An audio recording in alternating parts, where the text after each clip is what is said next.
Hey everybody! Welcome, Hey guys! Welcome back. We're News and Brews. I think this is episode 7.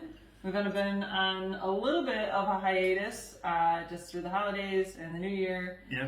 And so we're back at it tonight. And News and Brews 2021, back at it. Happy New Year, everyone! Yeah. Looking forward to a fantastic, better than 2020-21.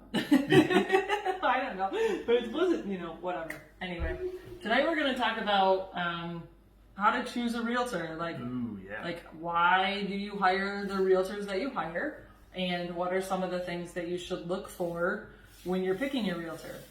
Yeah, so I was thinking, like, if you were going to sell your house and you weren't a realtor, what would you look for in a realtor? What are the things?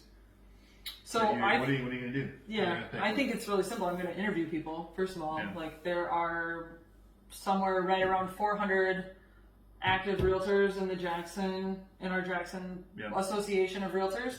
So that means that there's 400 people that are also doing what I'm doing, which is trying to help the consumer buy or sell a house, right? Yeah. So how do you pick one that's going to help, that's going to be available, that's going to give you good guidance, that's going to help you sell for top dollar? That knows what they're doing. Not all of us how do you pick know what we're doing, unfortunately. So I think that if I was going to be selling my house and I wasn't a realtor, I would look for 3 main things, and they're going to be past performance. How good is that realtor at their job? Now how do you measure past performance? Like past sales, reviews from other people. Who are my friends coaching me and telling me, hey, hire this person or hire that person, or you've got to talk with this person. So I think that's huge. Yeah, I think reviews and referrals are huge. I think, like you said, what have you sold? You sell. Are they active? Like, are they doing business in my neighborhood? I mean, that's what I would want as far as past performance. And then market knowledge. Do they know the market? Do they know your market, where your house is? So we might know one specific area really well. We might not be so great at a different area, I guess. And that kind of goes hand in hand with, in my opinion, with past performance. So if you know the market and you're selling houses, you have to know the market in order to sell the houses, right? Yeah. So in my opinion, they kind of go hand in hand. And at the same time are still two pretty separate qualities. Yeah, because a realtor can be a big producer, like selling lots of houses. Let's say I sold 50 houses last year, and they were all in the Jackson area, and another realtor reached out and asked me to sell something. Another client reached out and asked me to sell something north. Yeah. Like, I still can be a big producer, and I can look up all of that stuff. Sure. I can educate myself on that market, but not as good as an agent who sells 50 houses in that neighborhood as well. Right, exactly. So that's where I'm saying they go hand in hand, know. So past performance and market knowledge. Local market knowledge. Local market knowledge. Your market knowledge. Where is your house at? And how much business is that realtor doing right there in that particular area? Okay, so you said there was 2 or 3 things. 3. So the third thing that I would totally look for is communication, 100%. How well are we communicating? You're my client. How well are we communicating? Like, are we vibing? Do we get along? Do you trust me? Because it's a long process. And it's intense. Like, it can be overwhelming. It can be emotional. It can be super exciting. But if we're not talking well, it's a total partnership. Yeah. It takes. You're working together. Absolutely. You told me yesterday the average days on market is something like 60. Yeah, it's 63. I mean, in the house that I was camping out, it was 63 in that general area. So 63 days on the market from the time you put a sign in the yard. We start that process 2, 3, 5 weeks. I mean, maybe 3 months ahead of time. Yeah. So it's a long 3-4 months of working side by side, very closely together. And you're right. You want, as much as I want to really communicate and get along well with the client. Yeah. Hopefully the client reciprocates. It's not a parasitic type of relationship. my form of communication, And I said there's some basic prerequisites to those 3 questions. Okay. One of them would be full-time agent. Yeah, sure. Yeah, I would never work with a part-time agent. How past performance, market knowledge, kind of goes hand in hand with being a full-time Yeah, agent. you're going to be so. a full-time agent. So there's like some basic prerequisites, and then as long as you're like, are you local? Are you full-time?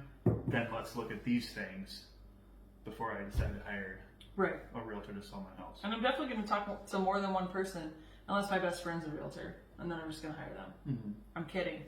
Totally kidding. Just because my best friend's a realtor doesn't mean that they're the best realtor for me. You know? So Yeah, we get that. that's just it's just kind of a funny little caveat.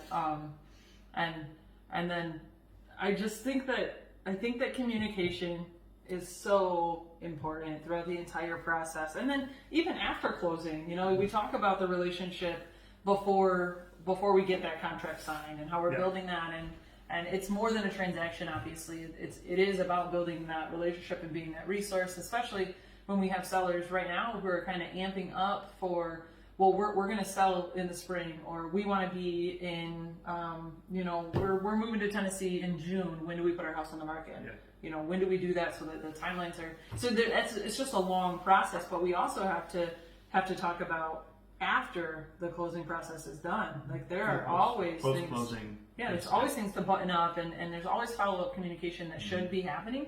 So, and that can go on for weeks. I've had, several times. yeah, I mean, I think one of the cool things that we're doing at Production right now is that follow-up phone call after the agents, chat after they close. I think that's a really cool thing that you're doing as a broker right now. I think that's awesome. I follow up with every single transaction we have. I call and thank them for the business.